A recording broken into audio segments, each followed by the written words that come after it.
Mali sila. Sa amin nga, wala mang tanong sa akin, maliban na dun sa boyfriend ni Bunso dahil iba yung pinili ko eh. Exactly.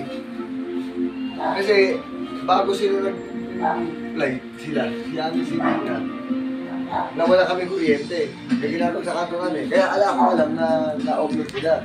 Eto ngayon, pagdating namin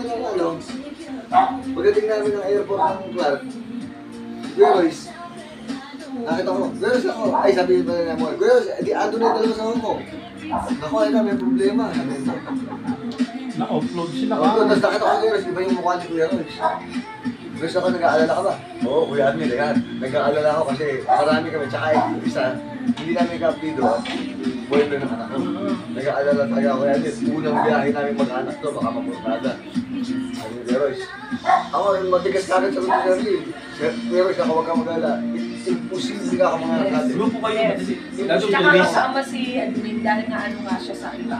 Pati Kuya, isa lang kasi, pati po pa uwi, bala ko Kuya Royce, magkanya kanyang pila na kami.